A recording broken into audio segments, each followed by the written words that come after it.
The Joe Rogan Experience. Scientists love to in their collective imagination to say that what they're doing is they're just carrying forth a linear path of addressing knowledge gaps left from the previous literature and just making a linear progress in science.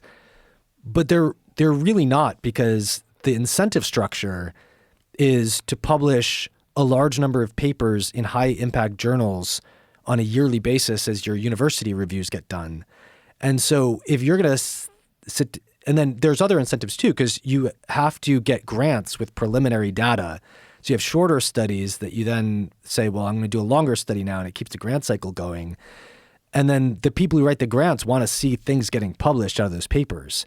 So for you to be like, I'm going to do a 12-year randomized controlled trial of seed oils, it's going to be hard to get the people, get all those boxes checked. Like, you might not be publishing a paper for a while. So what the LA Veterans Administration Hospital study showed was that they randomized people to seed oils or traditional fats. And in the first 2 years, you had a little bit of a heart disease benefit, but then it wore off over time. And so the heart disease mortality basically by the end of the trial was just kind of flat. But the cancer was the same for the first 2 years. But then at the 2 to 5 year mark, it started diverging, and you see, oh, it looks like there's something there. The 5 to 7 year mark, it's, traditional fats down here, and this gap starts widening where seed oils are up here.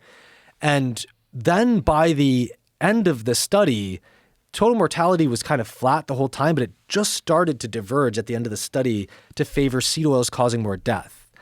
And this study was the longest. And it was also the one where the only trial ever done with seed oils where the mean age was 65. So the people were older than in every other trial. And one of the important things about being old is that's what makes you able to get cancer. There are some childhood cancers, but in general, people start getting cancer when they live long enough to not die of heart disease first. So doing the trial in older people for longer is what allowed you to see that the seed oils seem to be able to cause cancer. And what the author's conclusion was that because the total mortality was just starting to diverge at the 8 year mark, and because they had a plausible reason for it, that the cancer was exploding, they said, we have ultimately left the question of whether these oils are toxic unresolved. And the one thing that we need is, instead of the previous goal of the trials being 5 years long, that the trials be done well in excess of 8 years. Okay. So scientists think that they're just like looking at the old literature and they're saying, oh, what was the gap in the knowledge that we need to solve next? Well, I'm telling you, they concluded in 1969 that the gap in the knowledge was we need a trial that's a lot longer than 8 years. And what did we get? 7 to 12 week trials. It's kind of like that, who was it? Peter Thiel or someone had a tweet that was like, they promised us flying cars and all we got was 180 characters or something like that. Whatever that quote is. Mm-hmm. They promised us well in excess of 8 year trials was the next thing we needed to study. And 50, 60 years go by and all we've got is these 7 week trials and 12 week trials. Now we also know why seed oils would take a while to have such negative effects, because it actually takes you 4 years just for your tissues to start looking like the seed oil you're eating. Like, if you switch from butter and olive oil today and you go on corn oil, it's going to take 4 years for your tissues to fully look like the corn oil. And then once that happens, you've got secondary effects. So you start getting your vitamin E levels depleted much faster. But it takes a while for the vitamin E levels to go down in order for other effects, other results of that, like the increased vulnerability to the tissues being destroyed. All that stuff is like you're not even starting to see it until 5-6 years go by. And so I think that's the big reason that there's so much controversy, is that for whatever reason, there's some people who just don't want to look at the older trials that were very long, and they're spending all their time looking at these very short-term trials. And is there a motivation behind that, or is it just laziness? I'm not sure. I think it's attention. I think part of it is attention. Yeah, it's a big part of it. Yeah. Part of it is justifying the contrarian position with these short-term trials, because then you could dunk on people and get attention. Yeah, that makes a lot of sense. Like everyone has to get attention somehow if they want to make it in this world. Well, that's the side effect of this influencer culture, and it's one of the things I really appreciate about your work. You are very evidence-based, and I've been paying attention to your stuff for a long time. You're never hyperbolic. It's always very rational. It's very balanced. And I think that is really important because there's a lot of people that they make these videos or they have social media posts and it's insulting, inflammatory, and they're doing it for attention. And they're doing that, that kind of behavior for attention along with science. They're adding the science into it. But it seems like the science is just a vehicle for them to get attention. Yeah. Well, I mean, that's unfortunate because there is health hanging in the... I know. It is unfortunate, but it's also common, It's really common. Yeah. You see it in all sorts of different disciplines. You see it in archaeology. You see it in everything. There's people that want to dunk on their opposition, and that's part of how they're getting attention is by insulting people. And you see it, but when you see it in nutrition, it's just it's really weird, because it's not necessary. And the people that are getting attention, whether it's Andrew Huberman or yourself, a lot of people that are just doing evidence-based stuff and being really rational about it, and that's how they're getting attention. And other people are seeing them and going, I need to dunk on that guy in order to elevate my social profile. And the seed oil thing is a weird thing to defend. It just on the way that it's manufactured. If you just watch the process and go, do you want to eat that? Do you want that? Or do you want butter? Butter seems way better. It seems way more normal. It seems like your body would accept butter a lot easier than it would accept this fucking insane process where you're dumping a bunch of chemicals into this goop, this nasty shit that you're pushing out of rapeseed oil, and you're calling it canola oil. You know how many people think canola oil is corn oil because corn is canola? You think of corn. Oh, corn oil must be good for you. It's vegetable oil. Well, it is funny that they named it after a Khan. It's fucking weird.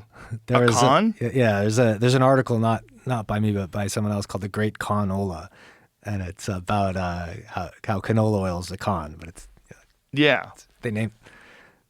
But anyway, that's a good way to put it because canola oil is a con. Yeah. Because many people, I've seen canola oil where they have a fucking image of an ear of corn. Have you ever seen that on the label? I don't look at canola oil labels, but this was. It's been a while since I bought a bottle. If there's something you can find that shows that. Because I hope I'm not having a false memory, but I'm pretty sure there used to be a canola oil that had like an ear of corn on it. It's rapeseed, and it's a industrial lubricant, and that's what they used to use it for. And it's a byproduct. It's a weird, funky thing that they have to pour a bunch of shit into just to take the smell out of it, just to take the rancid smell out of this weird oil that you're cooking with. Yeah, you can buy cold pressed seed oils. It's not what most people are eating food with, but I still think that the fundamental problem with it, it's not just the processing. It's also, if you look at ancestral human diets, no one ate fatty acid compositions that looked like that because the reason that they usually use hexane to extract it is because it's actually difficult to extract using purely mechanical methods. So olives can be pressed into oil. Right, that is a type of seed oil, right? If you thought olive is a fruit oil. Or fruit, but avocado, is that a fruit as well? Avocado oil? Avocado oil is pressed out of the avocado. Right, and because avocados the flesh is super high in fat. Right, it's it's just the pit inside of it is the seed. Yeah, I don't think they make oil out of that. So it's a fruit oil. So whether it's olive oil, the high heat ones are avocado oil. That's one that people like to cook with, right? Yeah. Well, okay. So are there any issues with that? So cooking with an oil, one issue is the smoke point because the oil is burning at its smoke point. And that probably is more of an indication of flavor than it is of health, but is generally going to correlate. Like if the oil is burning, you're more likely to have damage to the oils, and consuming damaged oils is bad for you. So there's the smoke point, there's the fatty acid composition, and there's the solvents and other chemicals left over from the processing. And I think all of those are an issue. But the fatty acid composition is like seed oils has become the common thing to use as a nickname for it, but but what you're really thinking about is that they're high in polyunsaturated fatty acids, or PUFAs.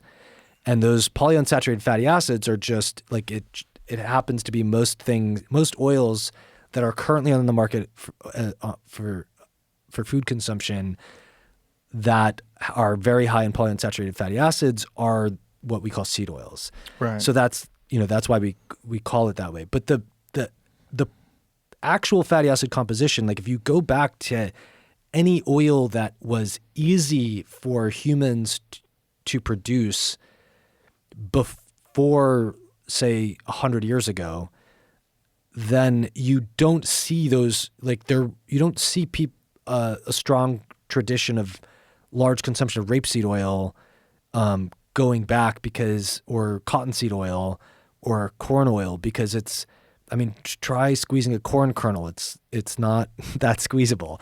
And so when you have these very small, hard things, that's why you wind up getting solvent extraction, but you had to do the solvent extraction because it was not easy otherwise to get oil out of those things. The solvents is a whole nother thing. I was in a lab once where someone had us analyze residual hexane in foods, and they just bought a bunch of grocery store foods, and I was kind of managing the data analysis while someone I worked with was doing the hexane measurements. But let me just say that if it's extracted with hexane, it's got hexane left over. And we saw something that was not hexane. We didn't know what it was, but it was some chemical solvent that was massive in the pump spray oils. And after I saw that, I was like, I'm never using a pump spray oil because they like, you could put olive oil in like a mechanical spray bottle, and that's fine. But like Pam and those other ones, they're using chemicals to make the spraying work, and there's something that's some chemical solvent that's just like way like massive proportions in it. So after I saw that, I just stopped using those. I won't go near those. Yeah, I don't go near those anyway. Yeah. But what about grapeseed? I know grapeseed is one that people like to cook with because it has a high smoke point. Yeah, I would put grapeseed oil in the category of a seed oil that I wouldn't consume in high quantities. And is hexane an issue with that as well? Not if it's cold pressed. I mean, you can get like organic cold pressed grapeseed oil that is not solvent extracted. It's not RBD. It's not heated.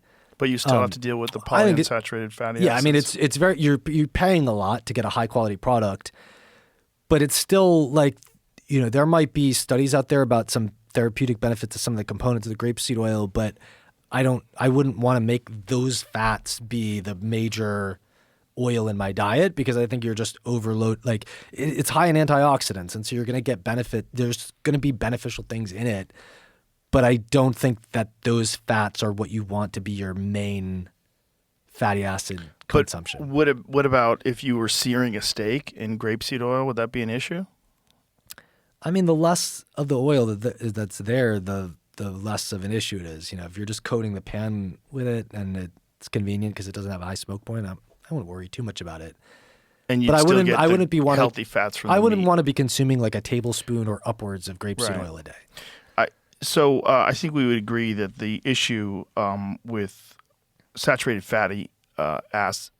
saturated fats and just in the zeitgeist, saturated fats we have demonized since whatever that study was where the sugar company bribed those scientists. Was it the 50s, the 60s, wherever it was, where they spent? It started back then. The kind of the crowning turning point was 1984 when Time magazine had a picture of a frowning face made out of eggs and bacon, and the cover said, "Hold the eggs in butter.